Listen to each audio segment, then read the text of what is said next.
আপনারা দেখছেন press 24 channel. নিঃস্বার্থভাবে আপনার কাজটা আগে করে দেবে। ভালো কাজ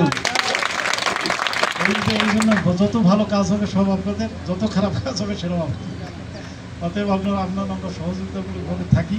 আর মাঝে মধ্যে রোদের মধ্যে কাজ করলে মাথা গরম হয়, হট টক হয়, জোরে কথা কাটাকাটি কিন্তু হতেই পারে, বুঝছেন? আপনাদের সাথে আমরাও মিলে গেছি, আপনারাও শ্রমিক আমিও শ্রমিক, আপনারও মাথা গরম আমারও মাথা গরম, বুঝতে পারছেন?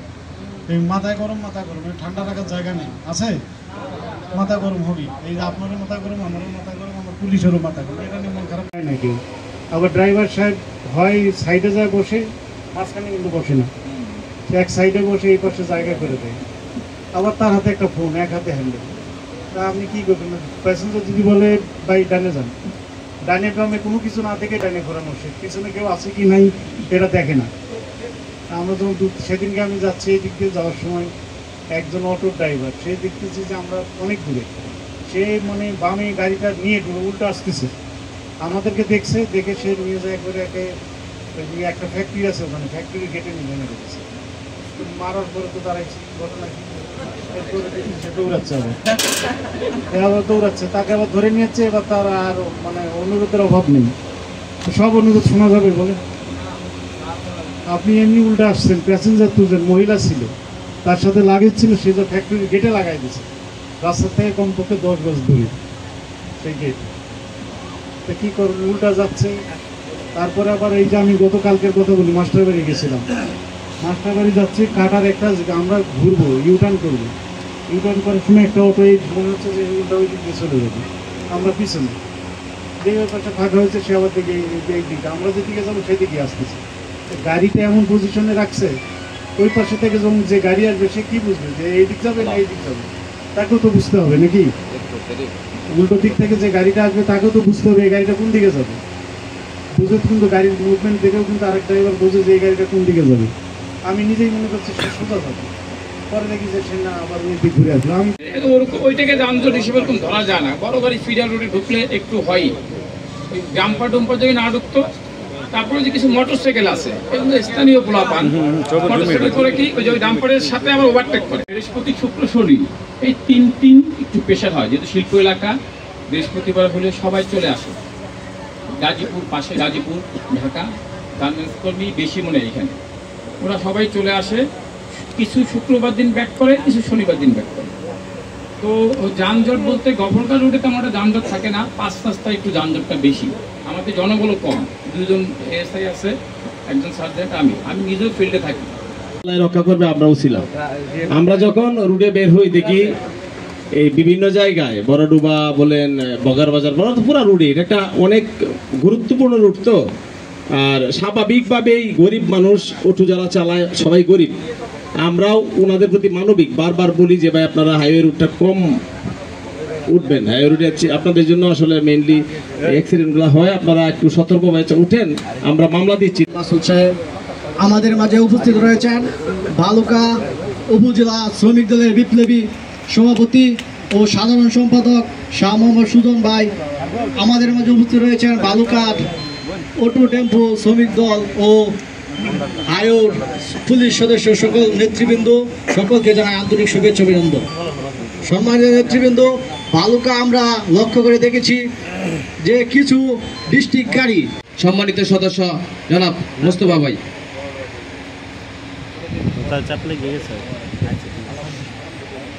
আমি মতামত দেব। আমাদের হাইওয়ে রাস্তায় অটো, সিএনজি ও মোটরসাইকেল হাইওয়ে আমরা যতই চেষ্টা করি না কেন, যদি আলাদা লেন না করি, অটো এবং মোটরসাইকেল চলার জন্য এই যানজট এবং রাস্তায় দুর্ঘটনা কমবে না। আমরা ওই জিনিসটা কন্ট্রোল করতে পারতেছি না। যেমন আমরা মামলা দেই, এটা একটা অ্যান্টিবায়োটিক, অর্থাৎ এটা ছাড়া আমরা কন্ট্রোল করতে পারবো না।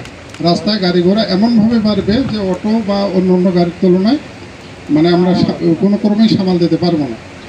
এটা আসলে সবার সহযোগিতা। এই এলাকা, আপনাদের এলাকা, শুধু পুলিশের বা সরকারি লোকের যে দায়িত্ব আপনারা বলেন, আপনারা সবাই সরকারি লোক, সবারই এনআইডি কার্ড আছে, আপনাদের নাগরিকত্বের যে একটা কর্তব্য, সুনাগরিকের যে কর্তব্য, সেগুলো আপনাদেরও করতে হবে। সবার সহযোগিতার ফলেই আমাদের এলাকা উন্নত হবে, এই বলে আমার বক্তব্য শেষ করছি। এখান থেকে পল্লী বিদ্যুৎ 3 কিলোমিটার হবে। রাতের বেলা কুচকুচে অন্ধকার থাকে, বড় গাড়ি যখন আসবে ওর তো প্রায়োরিটি বেশি, তো আপনাকে দেখবে না, দেখবে আপনি তো ক্ষতিগ্রস্ত হবেন, আপনার সাথে যারা যাত্রী আছে তারা ক্ষতিগ্রস্ত হবে। এই জন্য ওই যে আমি ওই শ্রমিক ইউনিয়ন যারা নেতৃবৃন্দ আছে তাদের বলবো, আমি ওই শিব সুমনকেও বলছি যে ভাই তোমরা মাঝে মধ্যে কাউন্সিলিং করো, সব ড্রাইভারদের একবারে না ডাকো, তোমাদের অফিসে মাসে 1 বার বা 2 বার কাউন্সিলিং করো, ওদের ডাকো, দরকার আমিও থাকবো। কারণ এটা তো লাইসেন্স লাগে না, সিএনজি বা অটো, ওরা তো সিএনজি লাগে, কিন্তু এখানে সিএনজি কেউ লাগে না থাকলে কিন্তু এত বড় দুর্ঘটনা ঘটতো না। 2 জন লোক মারা গেছে, 2 জন লোক পঙ্গু হয়েছে। আমরা আজকে যেভাবেই কথা বলি, যেভাবেই বলি না কেন, সেটা হচ্ছে যে মানবিক বিষয়টা কিন্তু আপনার নিজের ব্যক্তিগত হচ্ছে আপনি আপনার পরিবারের জন্য উপার্জন করার জন্য কিন্তু রাস্তায় অটো চালান অথবা যে কোনো কাজ করেন, আপনি কিন্তু কাজটা করছেন আপনার পরিবারকে ভালো রাখার জন্য। 3 দিন যদি আপনার জ্বর হয়ে থাকে তাহলে বুঝতে পারবেন যে আপনার পরিবারের জন্য সেটা কত কষ্টের। 3 দিন যদি আপনি আয় না করতে পারেন, 4 দিন যদি আয় করতে না পারেন, আমরা এই হরতালের মধ্যে দেখছি যে আগে 10 দিন 15 দিন হরতাল চলছে, শ্রমিকরা ভাত পায় না, শ্রমিকদের খাবারের কিছু নেই, তারা এখানে সেখানে এটা করে বেড়াচ্ছে, মানে তারা চাচ্ছে যে তাড়াতাড়ি হরতালটা ছুটে দেয়। আমরা ঢাকা শহরে দেখছি, দেশের অন্য অন্য জায়গায় দেখছি। তা আমরা কেউই কিন্তু আসলে এত সচ্ছল কেউই নই। 1 দিন 2 দিন যদি থাকি, আর বাংলাদেশের দুর্ঘটনার মুখোমুখি যদি আপনি হন, দুর্ঘটনার মুখোমুখি যদি হইলে কিন্তু এটা এক্সপেন্সিভ, খরচ কিন্তু খুবই ব্যয়বহুল। যদি আপনি আহত কোনোভাবে হন, এই চিকিৎসার ব্যয় কিন্তু খুব ব্যয়বহুল। আমাদের এখানে যে কয়েকদিন আগে মোটরসাইকেলে অ্যাক্সিডেন্ট করছে, আমাদের অফিসারটা ঘুরে ঘুরে তাকে 1 লাখ টাকা, সেও আমাদের দলের একজন নেতা, তাদেরকে বলে 1 লক্ষ টাকা বা 1,20,000 টাকা নিয়ে দিচ্ছে। এই মামলা করে দিতে পারতাম, সোজা কাজ, কিন্তু এই সোজা কাজটা না করে মনে হয়েছে ওই পরিবারটার একটু উপকার হোক, তার একটা পা কেটে ফেলছে। এরপরে আরেকটা ঘটনা ছিল, এখানে আমাদের একটা বাচ্চা আসতেছে, কিন্তু আমাদের আর সমস্যা হয় না, আপনাদের সাথে লাগালাগি কিছু নেই, কথা বলা কিচ্ছু নেই।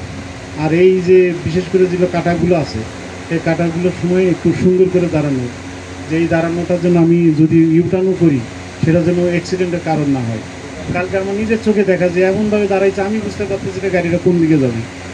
তাহলে ওই পাশ থেকে, আমি নিজেও একজন ড্রাইভার, আমি গাড়ি চালাই, আমার গাড়ি আমি নিজেই চালাই, তাহলে আমি তো বুঝতে পারবো না যে এই গাড়িটা কোন দিকে যাবে, কোন অনুমানে গাড়ি চালায় আসবে, তাই না? আমার তো অনুমান থাকতে হবে যে এই গাড়িটা কোন দিকে যাবে।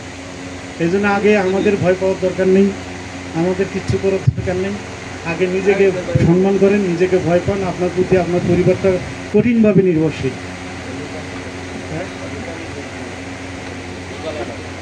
এই যে কঠিনভাবে আপনারা নির্ভরশীল, আপনার পরিবারটা, আপনার কথাবার্তাগুলো সেই রকম করেই হয়, বুঝছেন? তাহলে আমাদের জন্য সুবিধা হয়।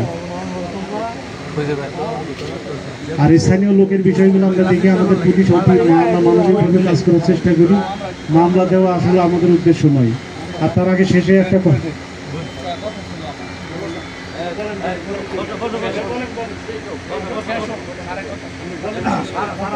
লোক ভালো, ভালুকার রাস্তা ভালো, ভালুকার এলাকার মানুষ ভালো, ভালুকার লোক অতিথি করায়, ভালুকার লোক, এটা সব ছোট যত প্রশংসা আপনার। আর যদি দুর্নাম হয়, যে পুলিশ মার খাইছে, পুলিশ অপমান হয়েছে, পুলিশ এটা হয়েছে, পিওন এটা হয়েছে, উপজেলা হয়েছে, তো তার বক্তব্য আমার বক্তব্য একই বক্তব্য। আপনারা এই আমাদেরকে সহযোগিতা করবেন রোডগুলোতে, বিশেষ করে যারা হীনভাবে নিঃস্বার্থভাবে আপনার কাজটা আগে করে দেবে। ভালো কাজ, এই জন্য যত ভালো কাজ হবে সব আপনাদের, যত খারাপ কাজ হবে সেটাও আপনাদের। অতএব আপনারা আমরা সহযোগিতামূলকভাবে থাকি।